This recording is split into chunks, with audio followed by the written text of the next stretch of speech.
আসসালামু আলাইকুম। আশা করছি সবাই ভালো আছেন। আমি আমানুল্লাহ সরকার বলছি রোবোটেক ভ্যালি থেকে।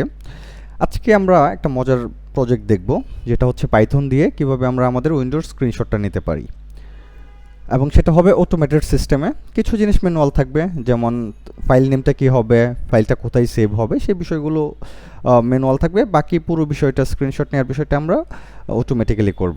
তো আমরা যদি আইডিতে যাই, আমি অলরেডি এখানে একটা কোড করে রেখেছি যেটা অ্যারাউন্ড 19 লাইন উইথ 5 স্পেস। তো আমি যদি টোটাল স্পেসগুলোকে কেটে দিই, তাহলে আমার কোডটা হচ্ছে 14 লাইনের একটা কোড। 14 লাইনের একটা কোড দিয়ে আপনি স্ক্রিনশটটা অটোমেটিক্যালি নিতে পারছেন। তো আমি যদি কোডটাকে রান করি, তাহলে একটা উইন্ডো ওপেন হবে যার টাইটেল হচ্ছে স্ক্রিনশট। আমি এবং একটা বাটন দিয়েছি যার টেক্সট দিয়েছি টেক্সট স্ক্রিনশট। আমি যদি টেক্সট স্ক্রিনশটে ক্লিক করি, তাহলে একটা উইন্ডো ওপেন হচ্ছে, এবং আমার এই যে টোটাল অলরেডি কিন্তু স্ক্রিনশটটা নেওয়া হয়ে গিয়েছে, এবং এটার একটা নেম চাচ্ছে যে এটা নেমটাকে কী নামে আমি সেভ করতে চাচ্ছি। সেভ ফর আমি ফার্স্ট নাম দিচ্ছি, এবং আমি চাচ্ছি যে এটা ডেস্কটপে সেভ হোক। এবং আমি যদি সেভ করি, এটা হয়ে গিয়েছে। আমি যদি এখন আমার এটাকে ক্যান্সেল করে দিই এবং আমি আমার ডেস্কটপে যাই, দেখবেন যে ফার্স্ট নামে অলরেডি একটা স্ক্রিনশট চলে এসেছে। দেখুন, অলরেডি একটা স্ক্রিনশট চলে এসেছে। তো আমরা আজকে এটাকে বিল্ড করব, এবং কিভাবে সেটা করব আমরা দেখব। তো আমি যদি আমার আইডিতে যাই, আমি প্রথমে কোডটাকে একটু আপনাদের দেখানোর ট্রাই করব, পুরো কোডটাকে, যাতে আপনারা বুঝতে ইজি হয়। দেখুন, এখানে আমরা কিছু লাইব্রেরি ইউজ করেছি, যেগুলোকে বলা হচ্ছে, প্রথম লাইব্রেরিটা হচ্ছে পাইথন O2 GUI বা GUI, যেটা হচ্ছে আমরা গ্রাফিক্যাল ইউজার ইন্টারফেসের জন্য আমরা এই পাইথন O2 GUI-টাকে ইউজ করি। এবং টিন্টার নামে একটা লাইব্রেরি আছে, যার কাজ হচ্ছে আমার এই যে যখনই আমি প্রথমে কোডটাকে রান দিলাম, রান দেওয়ার পর এই যে প্রথম যে উইন্ডোটা ওপেন হচ্ছে, এটার কাজ কিন্তু এই যে টিন্টার এবং পাইথন O2 GUI দিয়ে করা হচ্ছে। তো দেন আমি যদি আমার আরেকটা লাইব্রেরি আছে যেটা হচ্ছে file dialog. File dialog means হচ্ছে আমি যখন সেভ করছিলাম, দেখুন এখানে যখন আমি সেভ করছিলাম টেক্সট স্ক্রিনশটে, এই যে একটা উইন্ডো ওপেন হলো, এই উইন্ডোটাতে যে আমি একটা ফাইলের একটা নাম দিচ্ছি এবং কোথায় ডেস্টিনেশনটা কোথায় হবে সেটা সেভ করছি। ধরুন এটার নাম দিলাম আমি সেকেন্ড। তো এই যে সেভ দিলাম, দেন এটা তো অলরেডি সেভ হয়ে গিয়েছে। দেখুন যে সেকেন্ড নামে অলরেডি সেভ হয়ে গিয়েছে। এই যে আমার এই যে বিষয়টা হলো, ফাইলটাকে আমি রিনেম করলাম এবং ফাইলটাকে আমার ডেস্টিনেশন কোথায় আমি সেভ করব সেই বিষয়টা এই ফাইল ডায়ালগ যে ক্লাসটা আছে সেখান থেকে আমরা নিয়েছি এবং কাজ করেছি। এবং দেন দেখুন, প্রথম কথা হচ্ছে যে টিংটার যেই লাইব্রেরিটা আছে তাকে আমরা শর্ট ফর্ম টিকে দিয়ে ডিফাইন করে নিয়েছি, যে আমরা টিকে যখন ইউজ করব তখন এই টিনটারটাকে সে রিপ্রেজেন্ট করবে। তো আমরা প্রথমে এই টিকে দিয়ে টিনটারের একটা অবজেক্ট ক্রিয়েট করে নিলাম, যার নাম দিলাম রোড। আচ্ছা, আমি তো আচ্ছা, যার নাম হচ্ছে রোড।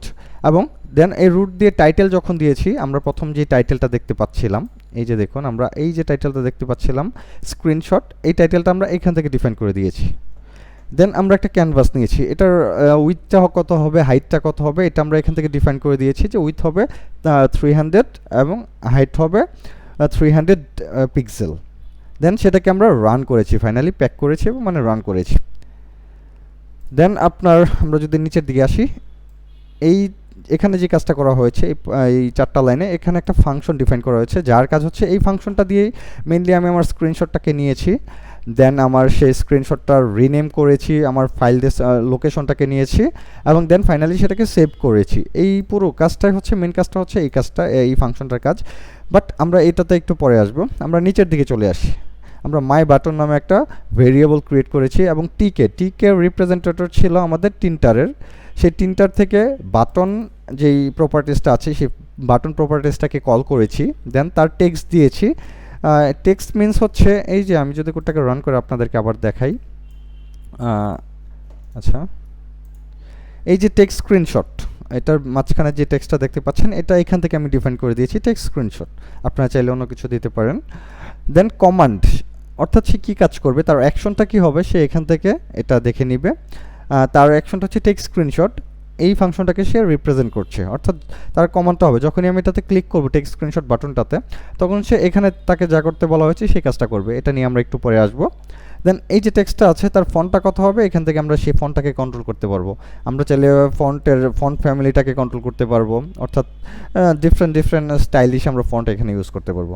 দেন আবার আমরা দেখুন উইন্ডোটা, ফাইনালি আমার এই উইন্ডোটা, এখানে যে আমরা যে হাইট এবং উইথ দিয়ে আমার যে উইন্ডোটা স্টার্ট করেছিলাম সেটার সাথে আমার উইন্ডোটার একটা কম্বিনেশন করতে হবে, যেটার হাইট উইথ 150 দিয়ে।